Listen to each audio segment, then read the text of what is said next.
Okay, good morning again, everybody. Thank you for joining us today. I think we're just about ready to get started here, and we just left it for a couple of minutes for give people an opportunity to join us. But I think we're ready to go. Ahmad, you got your coffee? Yeah, You've got your hand sanitizer. Good. It's ready to go. So, yeah, we'll start here today with just a quick introduction. So my name is Karl Metcalf. I'm Vice President of Business Development here with Integrity Plugz.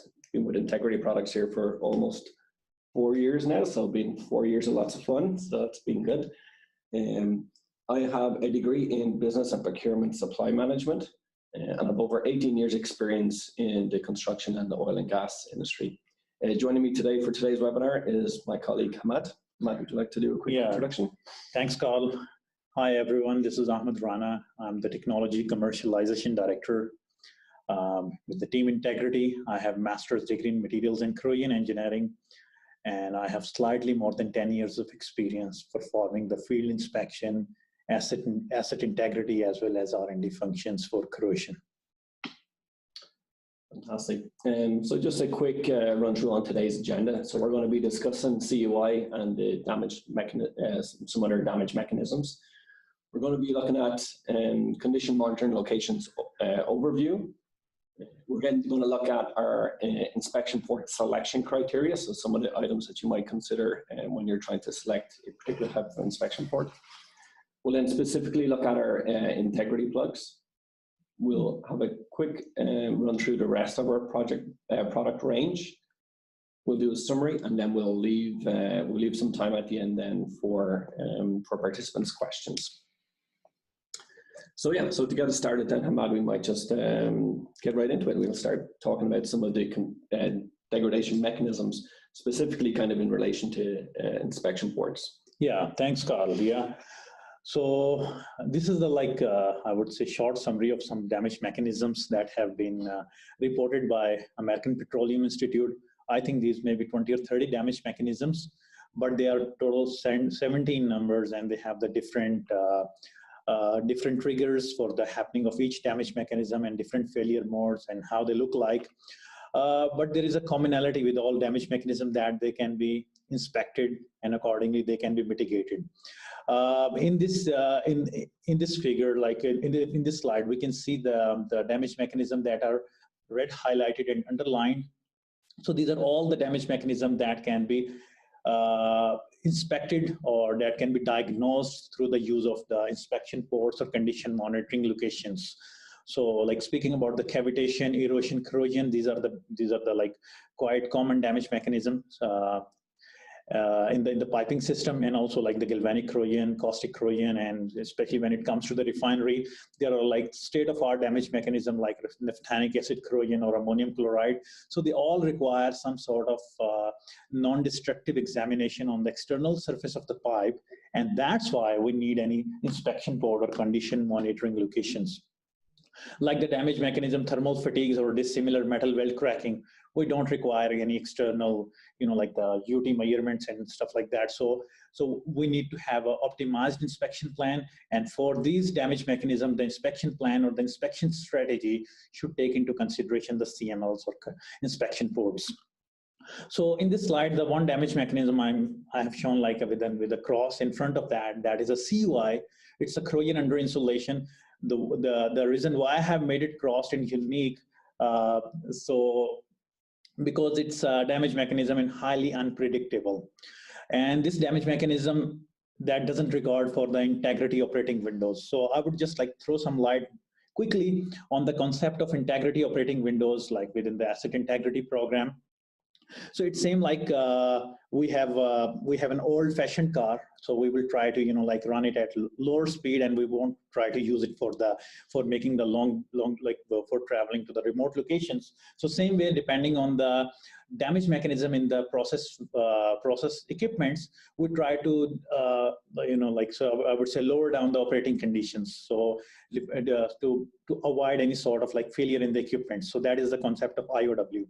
But the CUI, even it's happening, we cannot actually predict how much we have to reduce or underrate the vessel or the asset. So that's why it doesn't record for any IOWs. And the other problem with the CUI is that it's a very frequent damage mechanism in the piping system.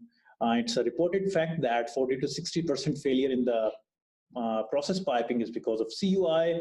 And if we try to narrow down and try to focus on the small bore piping or less than 4 inch and less than 4 inch, 81% of the failure in those piping means because of CUI. That means these piping are more sensitive towards CUI. And Exxon study published in 2003 that has revealed that 10% of the maintenance budget is spent on dealing with the CUI-related problems. And if we try to quantify with even using the modern recommended practices, the prediction of the CUI rate is itself like a gray area. So that takes into consideration like very, I would say, extensive factors like the piping and equipment interface factors and multiple design factor, type of insulation, condition of insulation, and the proximity and the neighborhood condition. They take into consideration all the different factors for CUI measurement. And the reason why we are talking about the CUI in the context of this presentation, because there are many instances from the location of the damaged inspection port or the location of the bad CMLs. So there is a likely moisture intrusion. And we will talk about that in upcoming slides, how the API standards, they talk about that. So talking about the CML, condition monitoring locations, what is that? So basically we need to understand this. API 570, that is a construction code for the process piping, that I would say inspection code for the process piping. So this says CML as a set of examination points. And this only regards examination point as the examination of thickness loss. So I would say thickness measurement locations or the TMLs. But if we dig into API 574, that talks further about the inspection practices related to the piping systems. So that regards CML as a location for damage mechanism investigation rather than only a thickness monitoring location. So this is the key difference between how these two standards interpret the CMLs. And when we talk about the insulated system, so insulated system CML has to be protected by the use of some sort of inspection port. So when we talk about the criteria or I would say some rules for the selection of the CML points or the selection of the inspection ports within the loop or the piping, assemblies of the complex piping bundles, we need to install something, like called CML or the inspection ports. So we can take a lot of factors, and these factors have already been addressed, or could be some factors could be unaddressed in the specifications, asset owner specifications, and the recommendations by the licensors. So these are generally, in general, these are addressed over there. And it's very important to address that during the design phase, as the asset integrity field is evolving, Karl, so the designers are mostly, addressing this from the very first time, like that. Yeah, absolutely. And we get asked this question a lot, that, can we help specify the location of where inspection ports should be installed? But I mean, there's so many different aspects that it's really hard to do that. I mean, we can of course say, at any change in direction or any junction, anywhere where you've seen historical problems of corrosion. But I mean, it's very specific to the asset owner and the history of their plant and what they've seen, because again, for the most part, they want to have a certain number as well that are kind of randomly installed, just so you're getting a good random sample of the condition of the pipe at that specific location. Exactly, and also it's also dependent on the corrosion, what type of corrosion. It's a general corrosion or localized corrosion. So these two factors can definitely impact the location as well as the number of inspection ports, and also definitely the budget kept for the asset integrity program. So as I mentioned that previously, the API 574 is talking about the investigation of the damage mechanism. 570 is talking about the investigation of thickness loss.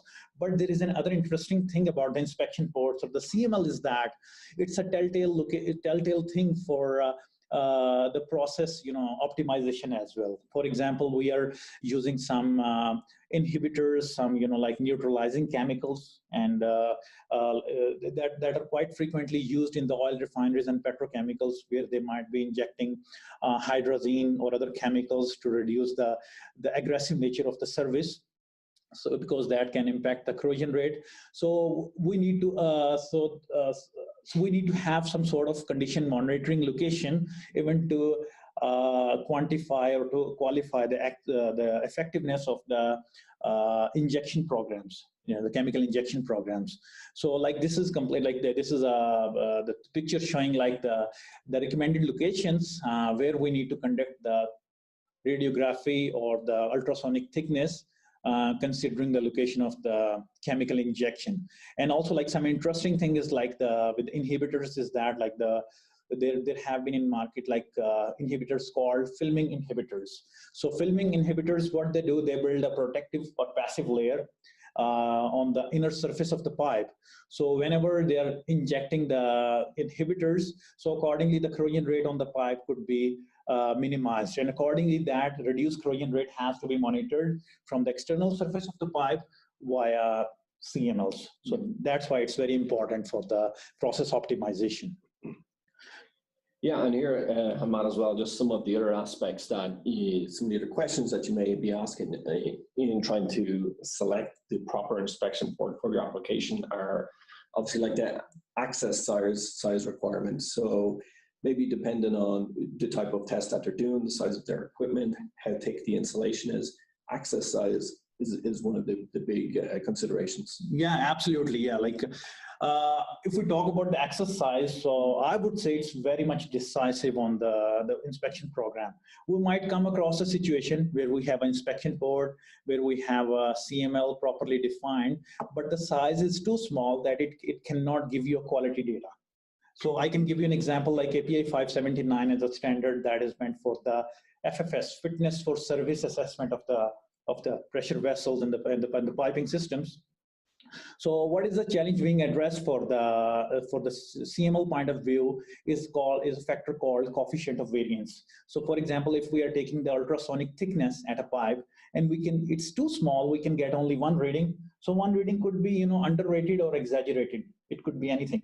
For sure, and you want to use that inspection point as to be able to represent the rest of the line. So if you're just testing at one specific point, it's hard to say that data is representative of the rest of the line. Exactly. So that's kind of why we see that there's certainly been a change in recent years towards having much larger inspection ports where you can test over a larger area, get better, more accurate data. Absolutely, absolutely. And that's why they recommend that to keep it less than 10%, has as many data points to keep the coefficient of variance. And also, yeah. Sorry, Ahmad. It's okay. A little bit. Oh, no problem. But yeah, just to kind of continue to talk through some of these questions that you might be asking yourself. Obviously, the location of where you want to install it. Again, we've seen it to be a big question that we get asked often, because again, depending on how tight the piping systems are, the owner always wants to gain the maximum access. But if you're in a very tight piping situation, you need to be able to balance the right size with the application. Absolutely. Of course, the pipe size, the process temperature, the insulation and cladding type that you're using, how thick it is, if it's traditional cladding, if it's non-metallic cladding, it's definitely a consideration. Availability of the product, so depending on where you are in the world, is the product available? Us ourselves, we do have a kind of a global distribution network at the moment, so we can certainly provide ports anywhere in the world.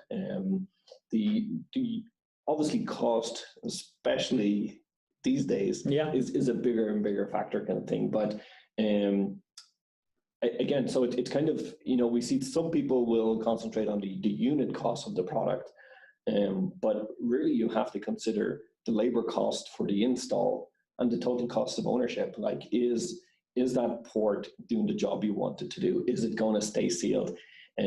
Like in the picture that we had here, Ahmad, if you have an inspection port which is allowing water ingress due to poor performance, lack of sealing, actual water ingress points built into this kind of old style of port, which we display here, you're really defeating the purpose.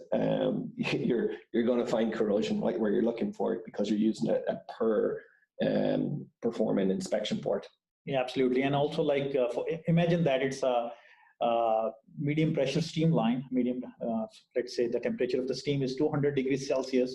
How much heat loss we would be expecting in the cold weather of Canada, like that? For sure, yeah. Yeah. Yeah. And again, it's not representative of the rest of the line. Like if the port itself is allowing water ingress, then obviously you're going to see bad condition there, but it's not representative of the rest of the line. So again, like as I said, performance and then just ease of use, critically important to the not only the installer but the user, the NDT company who's going to have to use them on a repeat basis. So yeah, so API 581, that is, I would say, the core document for the detailed risk-based inspection, the procedures. So like in this figure, we can see that inspection port, although it looks nice and shiny, but we can clearly see some gap on the sideways. So like in the climate where there is a snow pileup on the surface, and especially in the event when the temperature is increasing, so the snow will melt and the moisture will find its way easy peasy into the system. And this is definitely more of a problem in Canada where we are, where you get lots of snow. But again, like even with this picture, Ahmad, like you see that the metal piece has been cut and crimped. It's probably been silicone behind it and then screwed into place. But what does that look like when the inspector comes along, he removes it, and then he has to try and install it and form a watertight seal again? So usually we see this kind of traditional type of crimped metal piece get beat up pretty quickly and allow water ingress almost immediately, like after the first kind of test. So this is actually a good photo. This is probably one of the better ones you're going to see of this kind of metal crimped piece. But again, it's not fulfilling the purpose of the inspection port. Absolutely. And that's why API 581 has emphasized that inspection port system, although it's good for the data acquisition, but we need to promptly replace and reseal of the plugs. And normally, as Karl, you mentioned that they can reseal that with the silicone, but silicone is not like a long-term solution. It can easily, the degradation can happen easily over the time. Yes, the silicone is definitely going to be one of those maintenance pieces that needs to be re-siliconed every 1 or 2 years. Absolutely. So, and again, like you'd have to ask yourself, is the inspector going to re-silicone when he does the test? Absolutely. So I mean, it's critical that those items are done. And also API 583, that is a dedicated standard for CUI and CUF corrosion under fireproofing. So that document is having a risk matrix for the condition monitoring location ports of the inspection plugs. And apparently that standard is saying that, okay, if some system is having inspection ports, the risk factor could be 0 to 1. So when they say inspection port means it's a good inspection port, we have to understand that.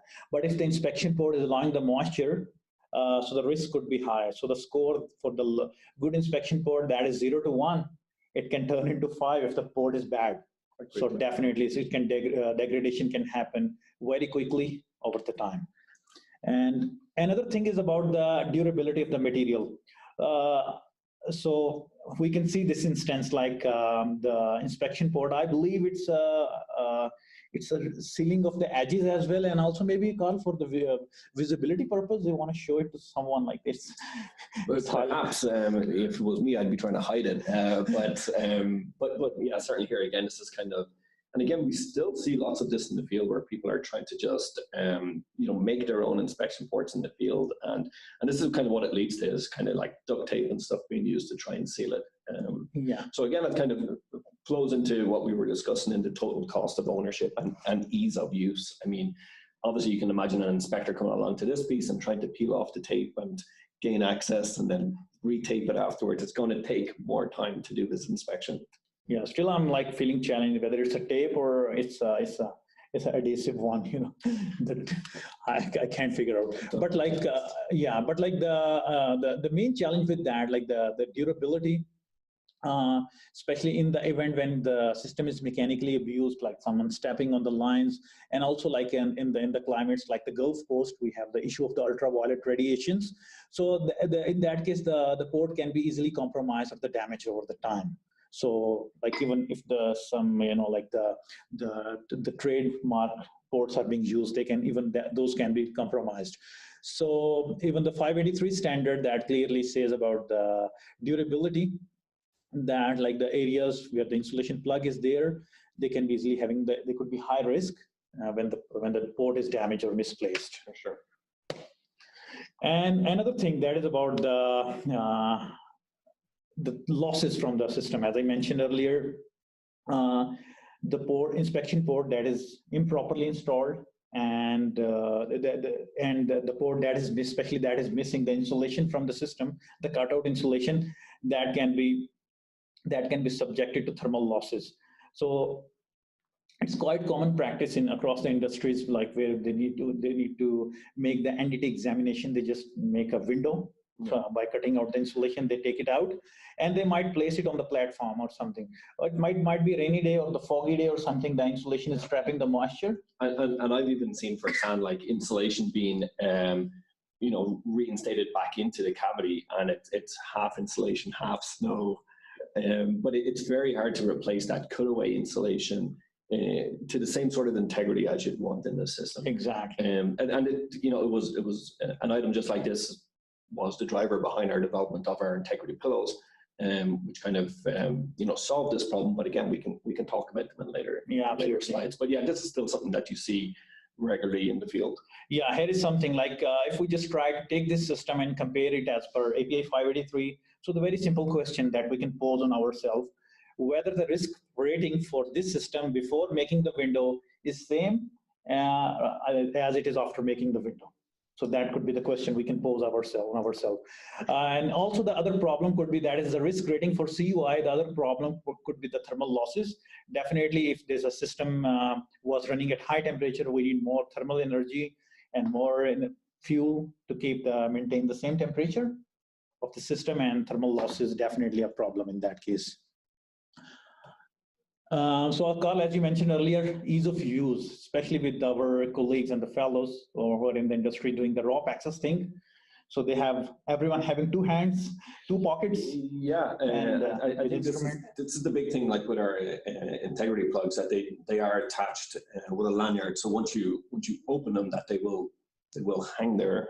And also, if you're going to use our integrity pillow, which again attaches via a lanyard to the inside of the inspection port, it allows the inspector, especially like in a rope access environment, freedom to be still able to use his two hands. You open the port, you take out the pillow, they can both hang there freely, do your work, and then easy to kind of reinstall them. Again, where we were talking about on the last slide with the insulation not being replaced properly, we've seen kind of or we've had rope access people tell us that, they take out that insulation, they're trying to put it in their pockets or secure it somewhere so they can put it back in. So it just makes the job a little bit more difficult. But certainly, having a size to match each application and temperature range. Again, our inspection ports come with a complete package, so you're getting a template for the cutout hole, you're getting all the hardware that you need. They're easy to install. We have a QR code on there, so you can scan the QR code. It brings you straight to an installed video. And again, that's service life that we have because we use very high grade quality materials. And we have a service life of 25 years service life. And we've even seen our inspection ports being removed and reused somewhere else. That's how adaptable they are. Absolutely. Yeah, and like previously, as I mentioned about the missing insulation, like this sort of thing can easily be overlooked during even the inspection walkthroughs, especially when they're at those elevated platforms. Especially if it's covered up, like if the metal piece here has been put back in place, you don't know the insulation is missing behind it. Exactly, yeah. And also like when they are making the punch items list, if it's on the elevated platforms, it can remain undetected. Yeah, for sure.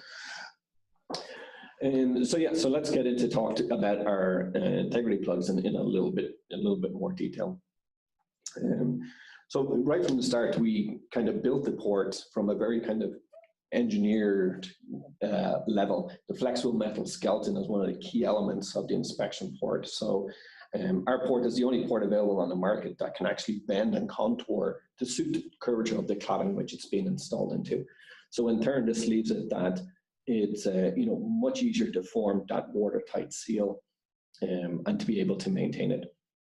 So that, together with the precision fit between the edge trim and the cover piece, guarantee that you can form a watertight seal. Within the operating temperatures as well of -150 to +450 Fahrenheit, the inspection port will remain as pliable and workable as it would at a normal kind of temperature. The simplicity is something that we like to highlight. They, very easy to install. They install quite quickly, under 3 minutes for sure. Allow you to do quick and easy testing. And as we mentioned, each package comes with a full set of instructions, template, the screws and hardware that you need, and no special tools required for the install.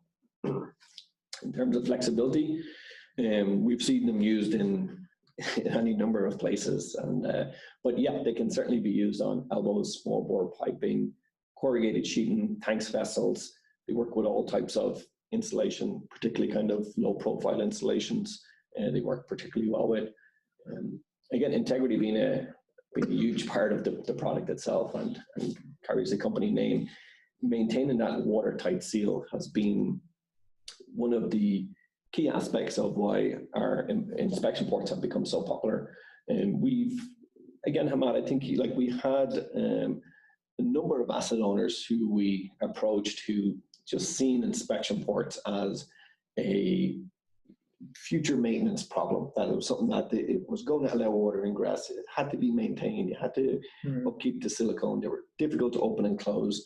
And they'd go away from the idea of using an inspection port and prefer to remove cladding, remove insulation. But we've been very successful in, displaying our port to them and that it's going to maintain that watertight seal and very easy to use. So we've been very successful in changing the mindset of a lot of asset owners to adapt our inspection ports. Yeah, I remember some successful field trials. We did that, and eventually they ended up liking getting our product spec. Yeah, absolutely. Yeah.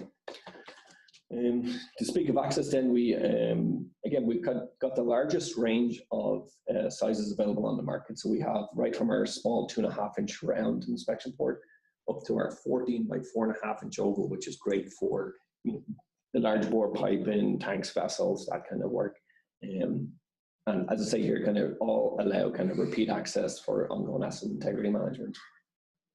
And visibility, they're a very functional design, highly visible, aesthetically pleasing. We've got some field shots which we'll go through here in a moment, but generally we find that the contractors like using them. They install very nicely. You get a nice clean finish with the install. Safety obviously is something that's very big in our organization and also throughout the industry. So again, one of the key aspects of our inspection port is that there's no sharp edge on the inside. It's completely encased in silicone. So you've got a nice smooth silicone inner edge trim. So it allows you to safely be able to do your inspection. And of course, all this adds to your profitability, saving you time and money.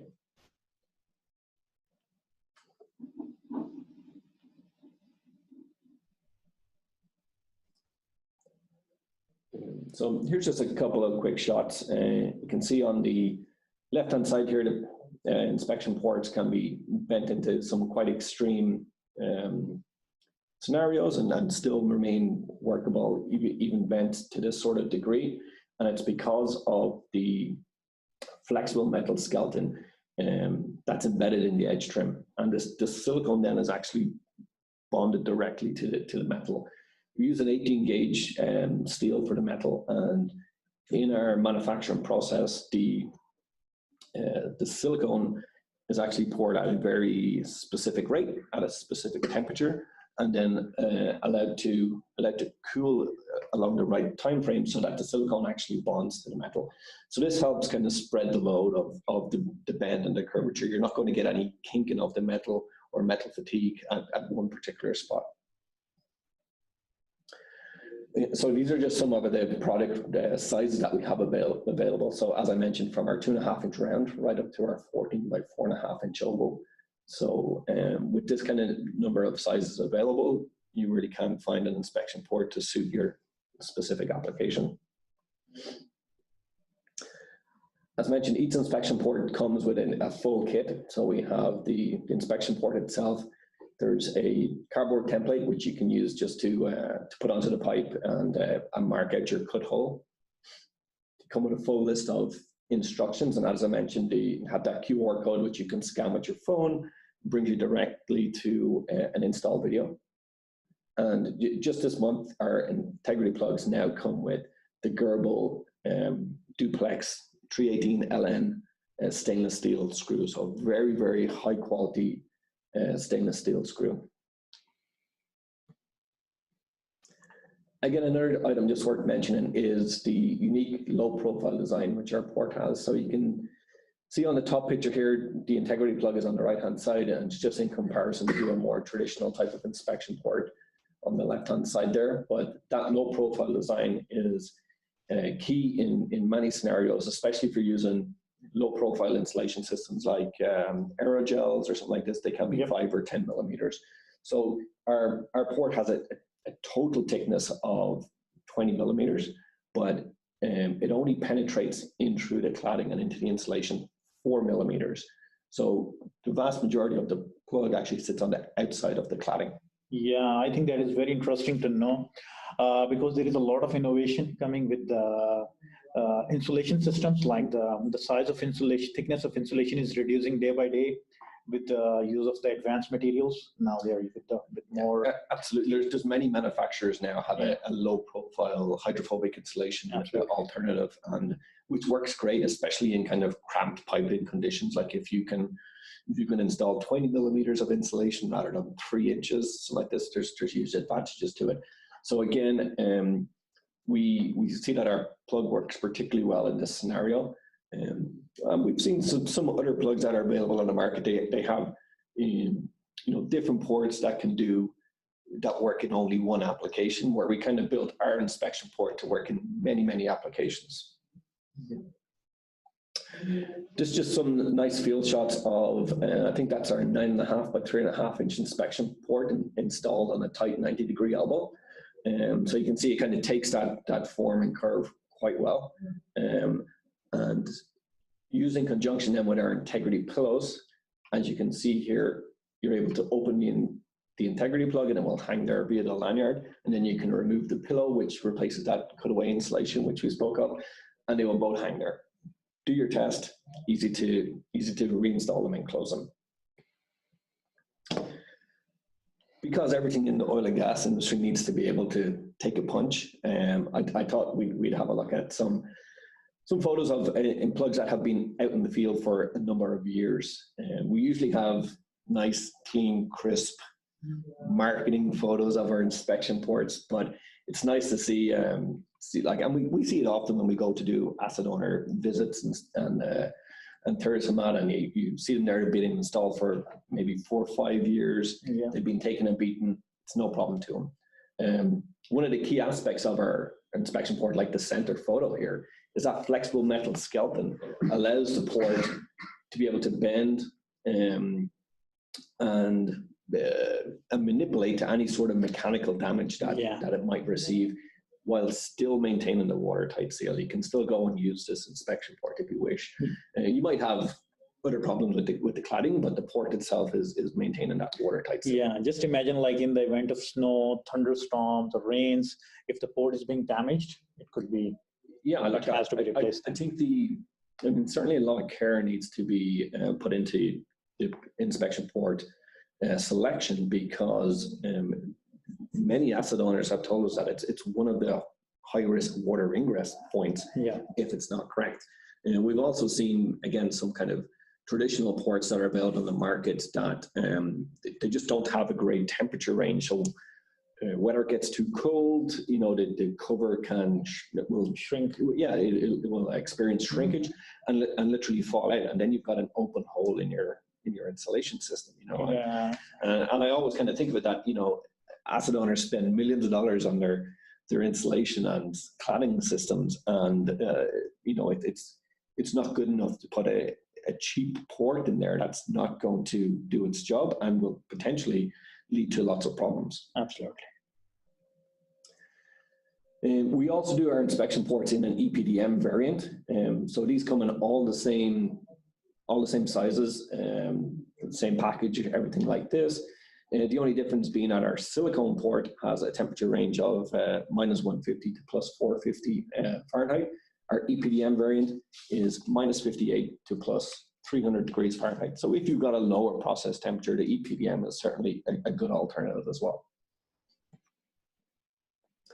As I mentioned, our Integrity Plugz are an item that work in conjunction with our inspection port.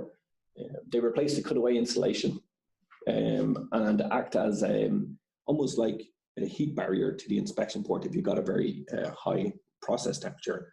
We make them with a vermiculite fabric and a 1-inch e-glass core, but we can make them from different fabrics and different cores if requested. Again, they attach to the inside of the inspection port via a lanyard. And we make them in every size to suit our inspection port. So just to kind of look through some of the rest of our product range here, which hopefully will be we'll go into more detail in upcoming webinars. But yeah, so we have our Integrity water indicator, which gives you an early indication of moisture under your insulation. We've got our insulation spacers, and so we've got 2 different ways we do this. We've got like a silicone block and then a polyphenylene sulfate device that just stabs into the insulation. Our Integrity termination gaskets, which form a watertight seal for any termination point in your insulation system. So traditionally where you would have end caps or bevels, they can also be used along the insulation system to compartmentalize the insulation system. So if you do get a break in your jacketing or some jacketing has been removed for maintenance work or something like this, that you're compartmentalizing the problem to a certain area. So they're fantastic. Our Integrity drain plugs, which again are kind of installed through the metal cladding and through the insulation at low points in the system, just to allow any moisture buildup, a path to escape the system. Our Integrity clamp covers make it quick and easy to seal around protrusions such as Grinnell clamps that come through the insulation and the metal cladding. Again, traditionally, it's kind of it's been a fabricated piece that would happen on site. You'd build a metal box or around a Grinnell clamp. So our Integrity clamp covers are a fantastic alternative, quick and easy to use on site. We also have our Integrity fire plugs, which are made from a stainless steel port itself, and they have then a fire resistant pillow on the inside. Some of our latest products are our PTFE spacer wrap. So you'll see it here, it's the white dimple material that is in direct contact with the pipe underneath the insulation. And this forms a non-contact or contact-free insulation system. So it's installed on a pipe prior to insulation being installed. Again, this is a relatively new product for us as well, but it's our insulation ventilation system. So it's made up of a perforated dimple wrap, which sits on the outside of the insulation, forming an air gap between the insulation and the cladding itself. So what this is doing is allowing moisture that has built up in the insulation or condensation from inside, it's allowing it to actually leave the insulation system, flow to the 6 o'clock position on the pipe, and then drain out of the system. So that's our perforated dimple wrap used in conjunction with our vents and drains. So just a quick summary. Ahmad, stop me if you think we've missed anything. But yeah, so we've discussed CUI and some of the related degradations. We took a close look at inspection ports and the CML criteria. Went into depth with our Integrity Plugz and our Integrity Pillows range, and we had a quick look through the rest of our product range. So I think we've received a few questions in, Ahmad. So maybe we'll push on to some of our questions and see if there's any interesting questions that we want to discuss. Sure.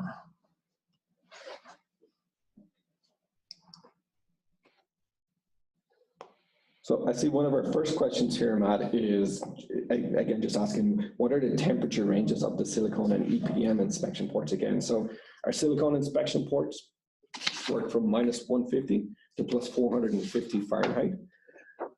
And that 450 Fahrenheit is a constant contact temperature. It's about 232 degrees Celsius, I think it is. And then our EPDM variant is -58 Fahrenheit to +300 Fahrenheit, so 150 degrees Celsius. Okay, so here is a question, like I would say it's a sharing of thoughts. Okay. One issue we observed in our plants is due to the soft rubber, if the hole is not cut out correctly, the opening can be manipulated with the screws, causing the plug cap to not sit correctly and fall open. Okay. Yeah, I think I can answer that because we've seen that. We've seen that before. Our edge trim where the screw penetrates is we can show that. Like 1 inch. Yeah, we might be able to kind of see it. Back up again. Yeah, so you can see here that we've got that large edge trim, and because we supply the template as well, you can cut that hole quite accurately. Even if you're installing it on a tight elbow, you just bend the template itself over where you want to mark it. So that seems to be something that works quite well. It's certainly a huge advantage having the template in every packet, so you can go and cut that hole accurately. But you don't need to be super accurate with it either, because our edge trim is quite thick and allows you to form that seal, even if it's not exactly cut as required. Oh. Okay, so the next question. Sorry, I've got the next one here. So, someone here just asking, like, are Integrity Plugz specified with any acid owners? I think so. Usually specifications are kept in-house. It's not something that acid owners kind of want to share too much, but we are, I know for a fact that we're specified with the likes of Dow Chemical, Suncor, Shell, Devon. We're approved for use with a large number of acid owners. I think every major acid owner at this point, if we're not hard specified, we're certainly approved for use. And even as far as things like we're on the CUI standards, which is kind of the European standards. And if you need any more information around that, we can certainly help share it. We also, from all these specifications that we've been successful getting on, we've created like a general specification document. So it's to make it quick and easy for specifiers to be able to kind of pull the information that they want and help them build their specification. We've also worked directly in hand with some acid owners to help them write the specification to the detail that they need.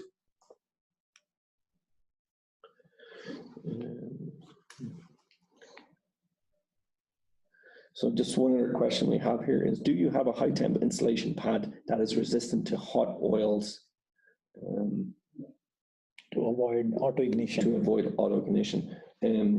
So I know that with our Integrity Fire Plug, we use in the pillow that we have there's a pit jar in there, and I don't have details of it here right with me, but we can certainly forward you a full data sheet on this product.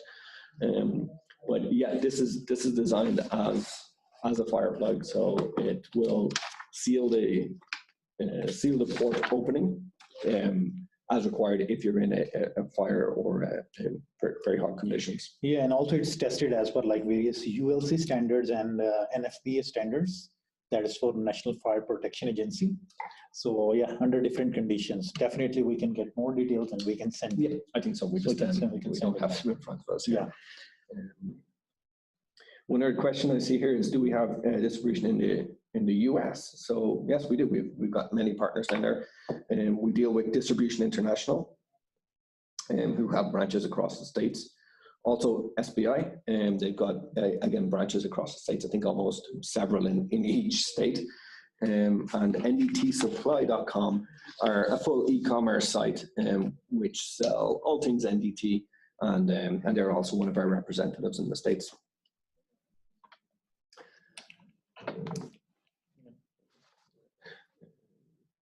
Any other questions there, Ahmad? Still waiting. So we answered this one. Perfect. I think there's a few people here who are asking if we can talk in a little bit more detail on some of the other products, which we quickly ran through. But again, I think that they're going to be the subject of upcoming webinars. And again, if you wish to contact us directly, we can speak to you directly on these products or forward you additional information.